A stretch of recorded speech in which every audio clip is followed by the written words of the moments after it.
Hey, what's going on YouTube? Alabama Reloader here. So today, this is just going to be the conclusion of the elk load that we're working up from a buddy Richard.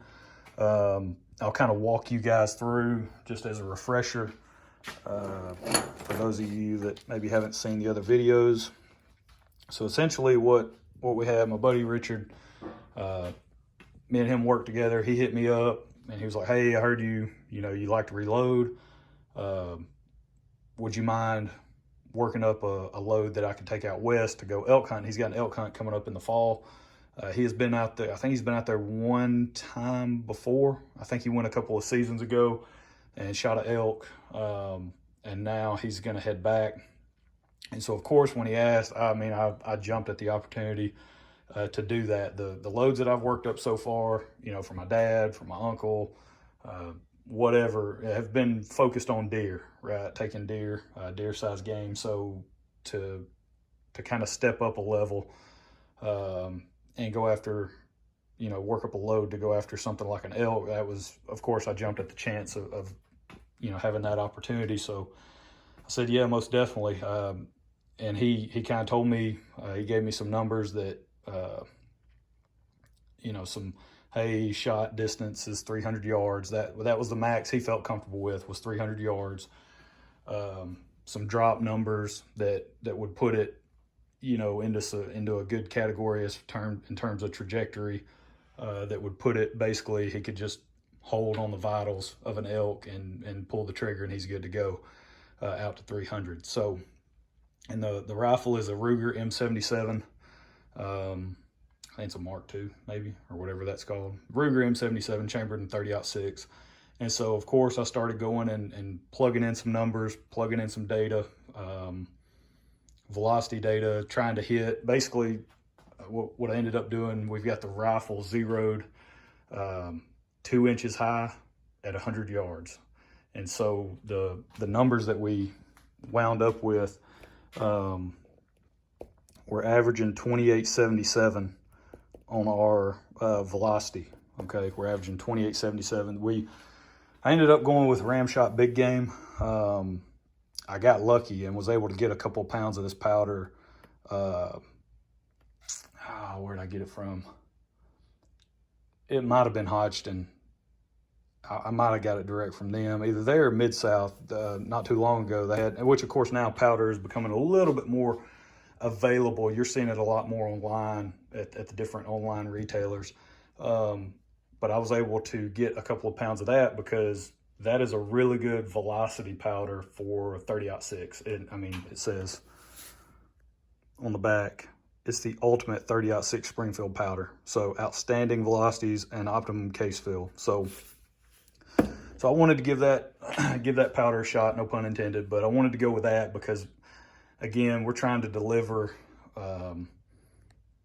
downrange performance that can take an elk out to 300 yards. So we need good trajectories, we need good velocities, which is going to bring a good amount of energy, whatever you think that energy number needs to be, whatever's required to kill an elk in your opinion. Some people say 1,500 foot-pounds, whatever. Good shot placement will kill any animal, just FYI. So shot placement is key, in my opinion. That's number one. But we were going to take that rule of thumb and just, okay, this is the first time I've ever worked up a load for an animal that size. So we're going to go with, kind of those rough numbers. And I wanted a bullet that was going to bring some energy with it. So that we ended up going with the Barnes 168 grain tip TSX. And I wanted to go with a Barnes. I wanted to go with a solid copper, of course, minus the tip there. But I wanted to go with that just in case. When you're working up a load, especially for someone like over here, hey, it ain't that big of a deal. But if you're working up a load for somebody or even yourself and you're going to travel to another state to go on a big game hunt,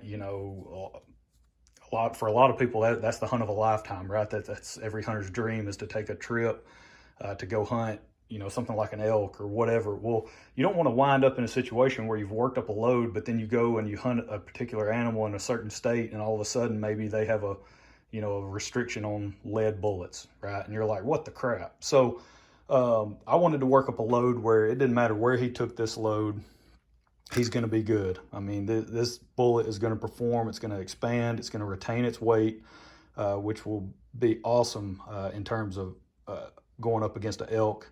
That way it provides extreme penetration and just, yeah, all of the good characteristics and qualities that you want in a bullet when you're going after an animal that size. That's what Barnes will give you. So that's why I went with that bullet. That way you have no issues, no concerns about whatever, any type of restriction.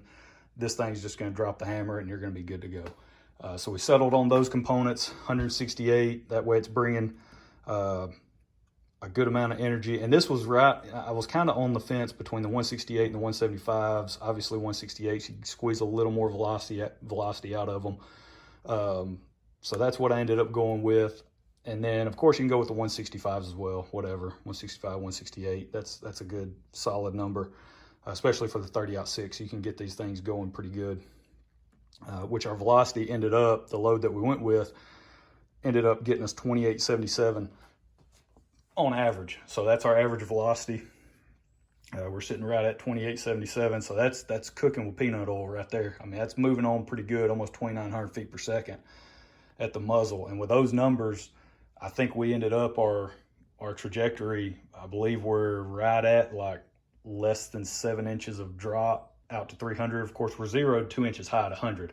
So at 300, it's you know, we're 7 inches. We're dropping just under 7 inches there,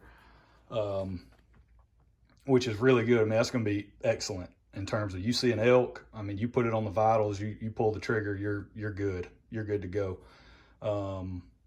It'll definitely take anything out to that distance for sure. I believe the energy, I think even out to 300 yards, I think it's still bringing almost 2,000 foot-pounds. It's like 1,900 and something foot-pounds of energy out to 300 yards. So, I mean, this is just some serious elk medicine that we have worked up.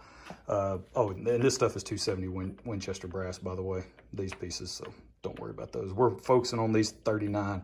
I started with 40, but I actually stuck a case. So I ruined one of the pieces, so now we're down to 39. But we are using Lapua. There you go, 30-06 brass. This just, I had a box of 40 pieces that had come along in a reloading setup that I bought off a guy. I bought his entire setup, and he had some Lapua brass sitting in there, just a box of 40. So I went with those. Again, these are just hunting loads. Or not. Richard's not going to be running to the range and do plinking with these loads. So we worked up a pretty hot load that'll do great out in the field, and on deer as well. This is going to be an awesome load on deer, simply because this bullet is going to expand and retain its weight, and it's really designed to hold together, right? I mean, just like kind of a bonded bullet. That's the beauty of these right here, is even with something like this, where you might be a little concerned about it possibly being overkill for deer size game, the bullet construction just kind of proves otherwise, where it's going to expand, hold together, retain its weight, and drive through. You're going to get a pass through on the deer, and that's going to do its job. So again, in the vitals, game over. And you're not going to destroy a bunch of meat, right? It'd be a little bit different if we were shooting something, you know, that's meant to expand rapidly on impact, shed a bunch of its weight, just dump shrapnel everywhere. Then you could be a little bit more concerned about possible meat loss and meat damage and that type of thing. But for the bullet construction and the bullet design that we went with, I feel confident that this thing's going to perform no matter what you're shooting, and it's going to perform well. So yeah, so we've gone through the load development process. I'll walk everybody through that. So Lapua brass, Barnes 168 grain, tip TSX, Ramshot big game for the powder. For the primers, the largest amount of large rifle that I have on hand is the Federal large Magnum rifle primers. So those are the ones we went with, and they work fine, no issues whatsoever.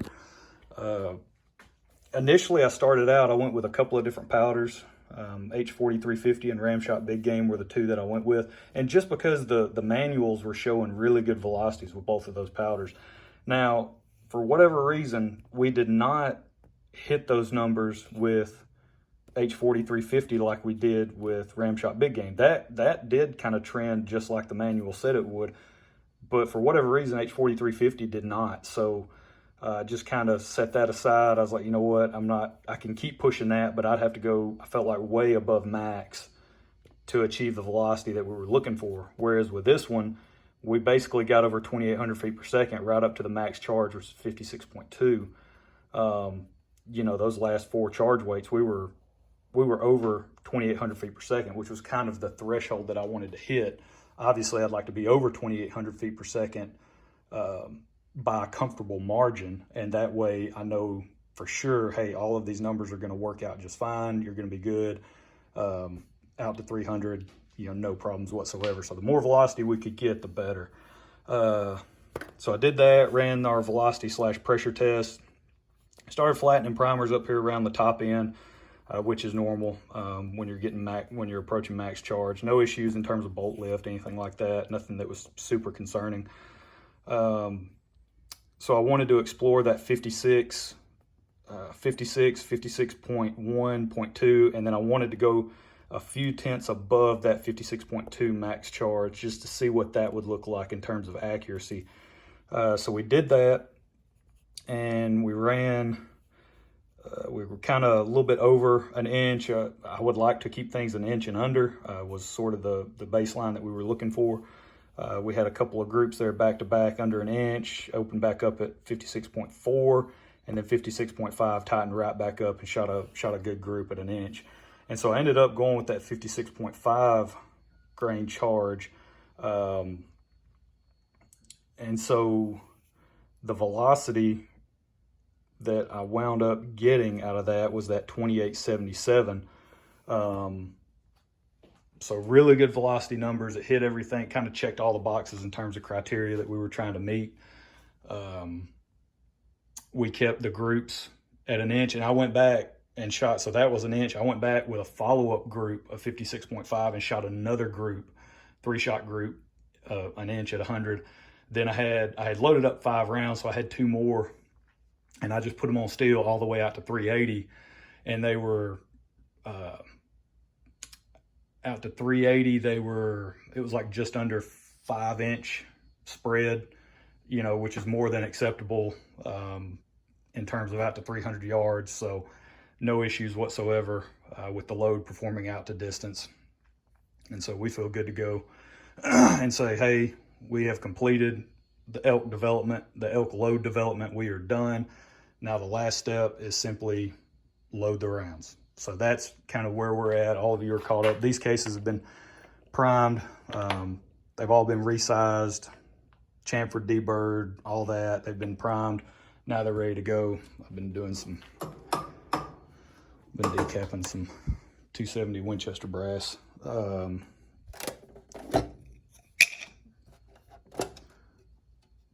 we're gonna get our RCBS Charge Master going here.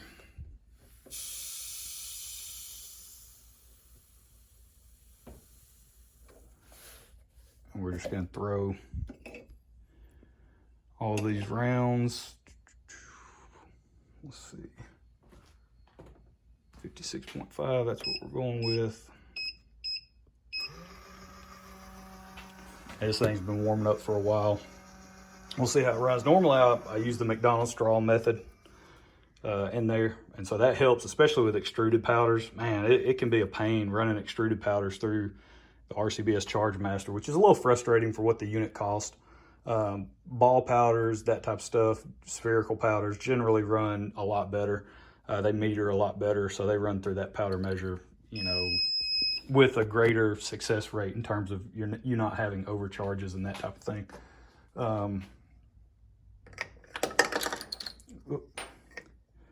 I might not be able to film this. My funnel's not wanting to sit on there just right.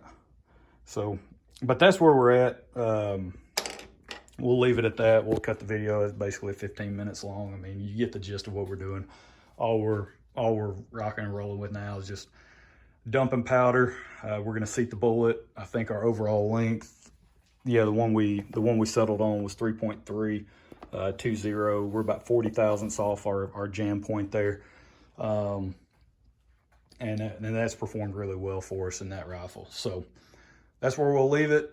That's the end of the elk load development for Richard. Now, hopefully, now I can't wait for his hunt to come up, and hopefully he can be successful in tagging out, getting an elk. I'd love to see pictures of it and the performance of the rounds. So I'm really looking forward to that coming up in the fall. So y'all stay tuned. If he's successful and we're able to get a picture or something, I'll try to post that whenever that happens. So that's it. That's all. We'll catch you guys next time. Y'all have a good one.